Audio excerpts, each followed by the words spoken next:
So continuing in where we left off, next is we have the message. So it is the information that you want to send.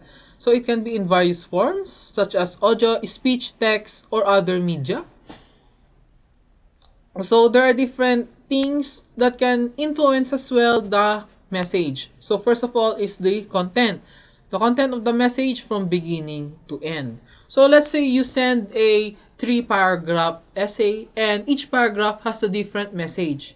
Therefore, the overall message may be jumbled or maybe in ruins because of the misalignment or the different and conflicting ideas of the essay. Next, elements. Elements are the nonverbal aspects such as gestures and signs that may influence the message. Albert Mehrabian's communication model goes into this in more detail. So, the nonverbal aspects. So when you're speaking, right, like what I'm doing right now, I'm moving my hands. Sometimes your message can also be interrupted or may have some misunderstanding based on your sign language, your body language. For example, you just want to have a nice conversation with someone, but your arms are like this. So, the message, even though your own thoughts is that you really want to have a conversation, the receiver may interpret it as you're annoyed, you don't want to talk to them, and so on and so forth. Next, treatment. Treatment refers to the way in which the message is sent. The message's packaging. Packaging. So, how did you package your message? If it is a letter, is the letter fragrant? Is your handwriting good? If it is text, do you use jargons or are you those that shortcut everything? Jejemon, like Jejemon. And others. Next is structure. As the word suggests, the structure of the message refers to the way which it is structured. How did you write or how did you say your message? Is it in a formal way? Is it in an informal way? Are you in a hurry? And so on and so forth. The code. The code of the message is the form in which the message is sent. So yes, this may be via video call, via recorded, via voice message, via text, via letter, or via orally face-to-face. Next is the channel. So the channel is the medium used to send the message. Okay, just check a bit. Yeah. Okay. Oops. The medium is best. The medium must be able to be picked up by the sensory system of the receiver and may therefore involve vision, sound, smell, taste, or touch. Humans have the following senses, so hearing, seeing, touching, smelling, and tasting. So mass communication also involves technical tools such as phones, the internet, and television.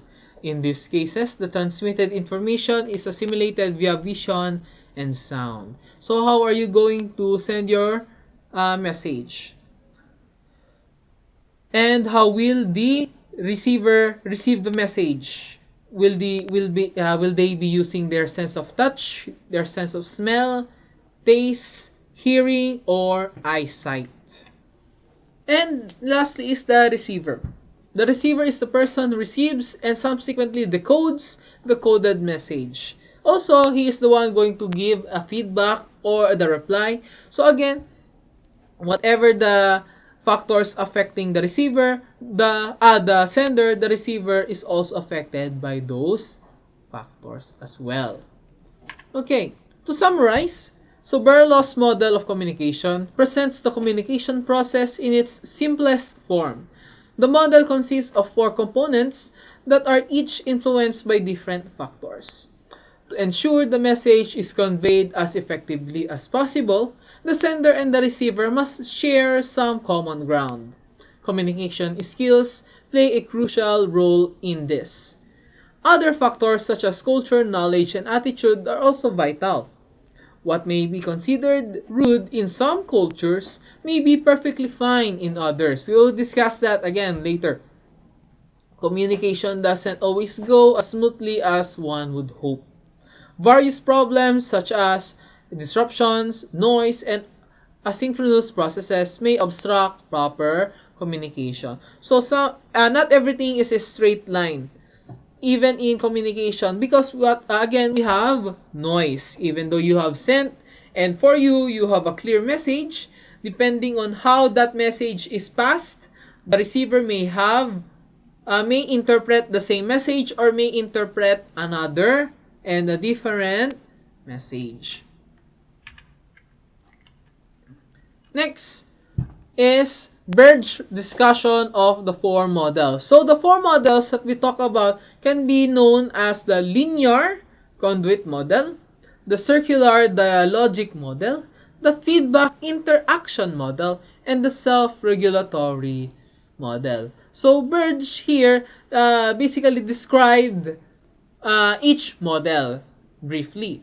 So for the linear model, it focuses on the conduit or the channel. So in the linear model, in the one-way communication, it focuses more on how will you send the message. The circular model or dialogic model gives a more role for the receiver. So in the circle, around, merry-go-round, focuses more on the receiver because the receiver has now the role of being the sender as well, replying. Therefore, if they are really having a good time, there will be an endless communication. The feedback interaction model tries to think of messages beyond what is intentionally given by the sender. So the message may have a different meaning or a hidden meaning. And the self-regulatory model focuses on what the sender and receivers get from the environment. So, meaning to say, the last model focuses on the message that is received by both the sender and the receiver based on after it has passed through the different noises in their environment already. Okay.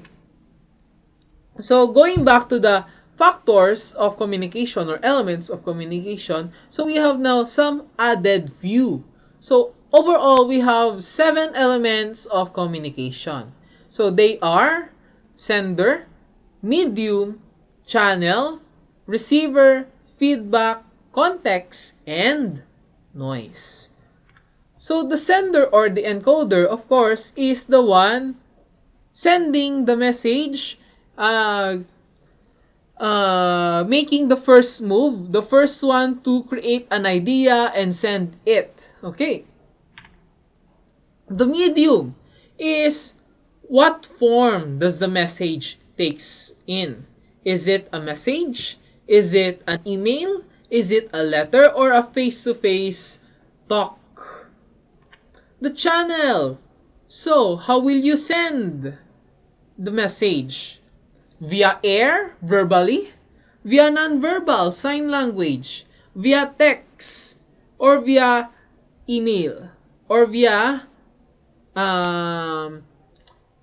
letters, and so on and so forth.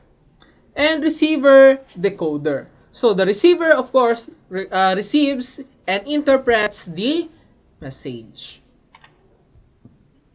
That receiver then turns into another sender and replies, or also known as feedback. Now, the context is the communication does not take place in a vacuum. The context of any communication act is the environment surrounding it. So, how did you create your message? In what context or in what kind of environment? Are you in a party? Are you drunk? Are you in a hurry? Do you feel well? And so on and so forth. Same with the receiver. How did you receive the message? Did you receive a farewell message during when you just lost a loved one, during you are heartbroken, or did you just receive a prank message, a message that is making fun of you when you are really in a bad mood? So how will you react in that way? And lastly, noise. So any factor that inhibits the conveyance of a message, any factor that disrupts or may may give a misunderstanding in the message. Okay, so moving on. So we have different types of communication. So first and foremost is intrapersonal. So when we say intrapersonal, it is about talking to oneself. So when you're rehearsing, if you ever watch the movie High School Musical, the series, so Sharpay Evans there would always talk to the mirror or practice herself with the mirror. So yung something like that. So she is basically talking to herself, preparing herself. Next is interpersonal. So interpersonal is you are now talking to other people. And with that, there are different interpersonal communication. First is dyad or dyadic communication. It is a communication between two people or two persons. Next is small group. So let's say 3 to 5, 3 to 10 people or persons. Next is public communication. So this time it is now more than 10 or more than 11 already. So we have a lot of people already, like a classroom. So a classroom, if you're going to speak in a classroom, it is already public communications. And intercultural. So of course, if you're going to speak with other people, that is sometimes dyadic, sometimes small group. If it's bigger, then it is mass communication or public communication. But if you're going to speak with someone from a different country or someone from a different culture, then it is intercultural communication. Because there are some things that even though you have the same words, they may have different meanings or actions. You may have the same actions, but they may have a different meaning.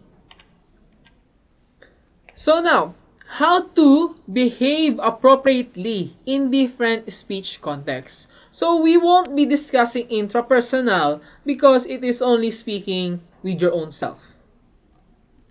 So we're going to move to interpersonal or speaking with other people, with two persons or in a small group.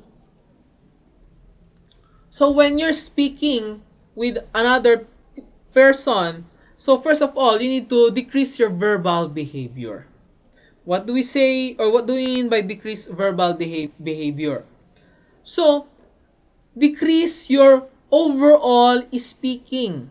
Because remember, communication is not a one-way process. It is a two-way process. You are sending a message and you are also going to receive a message.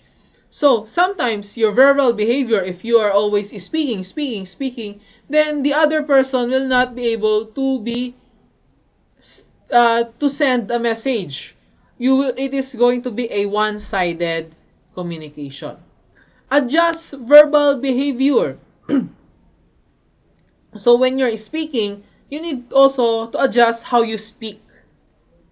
There is a difference in speaking to your parents and speaking to your friend, speaking to your brother, speaking to your boss. There is a different behavior. So you need to adjust. And if it is just between two persons or between a small group, emphasize eye contact because it shows that you are interested in listening to the speaker. And next, maintain good posture. If you're going to listen, so straight back and be attentive. Not a slouch, cover your face, and so on and so forth. Because one, you will look lazy. Two, you will look what? You will look that as if you're not paying attention, as if you are bored. And that is very rude to the speakers. And lastly, employ appropriate facial expressions. So if you're the speaker, this is really important as well. If you're a speaker, you need to employ appropriate facial expression. Let's say you're telling a funny story, but you're crying, or you're telling your love life about its heartbreaks and so on and so forth, but you're smiling. So miscommunication. So you need to employ appropriate facial expressions. Next, so in a bigger group, in a public speaking, so exaggerate verbal behavior, exaggerate gestures, and exaggerate facial expression. So you need to be exaggerated verbally, non-verbally, and your face as well. Why? Those three basically has one objective, so that the listeners will be attentive to you, or for you, the speaker, may get the listeners' attention.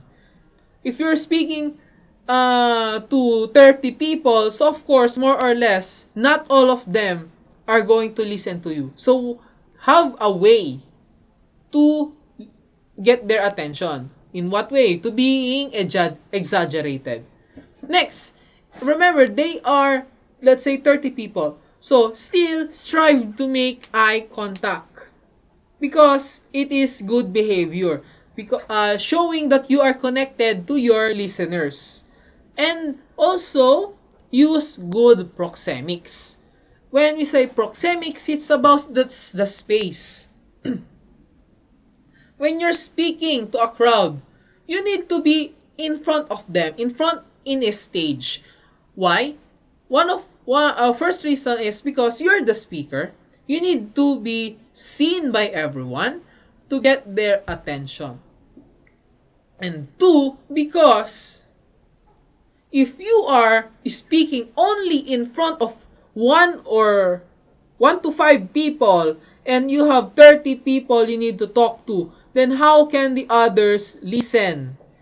If more or less the only one that are able to understand what you are saying is the first five. So proper placement, proper positioning. So that is good proxemics. Next, there we go. Intercultural communication. So beware of wrong connotations when you are speaking. Again, we may have same words, but different pronunciations. And if you speak it differently, it may have a different message. For example, present, present. Again, dessert, dessert. So, same words, different pronunciations, different meaning. Having noise. So, it may lead to misunderstanding or a different interpretation. So, understand the proper way of speaking. This is very significant in places like Japan. In Japan, you cannot talk to a person and call them by their first name. Oh, yes, by their first name if you are not buddies or if you do not know them very well. You always need to call them by their surname because it is very rude. So you need to know the proper way of talking to someone from another country. Lastly, nonverbal behavior may have different interpretations. So we're going to talk about this now. Although it's very short. Because different cultures, we lived and learned different cultures. I am a Filipino, my friend is, let's say, Indonesian. And what is good for me may be bad for them. What hand gesture I just did may be bad for me, but good for them. For example, the thumbs up sign. in most countries, when we say thumbs up, okay, good luck, and so on and so forth. But in some countries, the definition of thumbs up might be the middle finger. So you might be saying bad words already in a non-verbal way by just showing your thumbs up gesture. So that's why we need to be very, very careful in talking to someone of another culture or another nation. Why? Because they may interpret it differently. Therefore, you will have a misunderstanding. So, guidelines for practical communications. So, always be polite, yes. You don't need to have enemies everywhere. So, when you're talking, be polite. Seek clarification for anything you do not completely understand. Missing a few letters there. So, if you don't understand something, don't be afraid to ask a question. Like right med, di ba? Huwag mahiya magtanong, may right med ba nito? And so on and so forth. Because if you do not clarify something, you might have a different message or a different idea. So that's why, for those in a relationship, do not jump into conclusions. Ask for a clarification. Or do some snooping around. Clarify something before giving a judgment. Okay? Let's say you find someone, your boyfriend or girlfriend, with the having shopping with the opposite gender. Do not conclude that they're cheating already, because they might be with their cousins or with their brothers and sisters, or so on and so forth. Listen attentively to what others are saying. Sorry, I was not able to fix this properly. So, communication, two-way process, you are sending a message, but also you are receiving a message. And if you do not listen attentively, then you will not be able to understand the message. So that's what. Next, pay attention to nonverbal cues. So, you are speaking with someone, you're having a good time, but then, that someone suddenly gestured something. You need to be aware of their gestures, because maybe they want to stop already, they're tired, they want to eat, or they're hungry, but if you miss or you did not notice those gestures, you might still keep on talking and talking. But the other person already does not want to talk anymore. So be mindful or be attention of non-verbal cues. And of course, use communication strategies. So there are many communication strategies. So sometimes the best way to talk with someone is to be quiet. Let the other person say everything. Let it go. Let go of all the feelings and just need someone to listen. So that's one strategy. Or sometimes, if in a public speaking, if you need to speak louder, then louden your voice. So that is another communication strategy. So that's all for today. So I hope you understand our lesson. If you have any questions,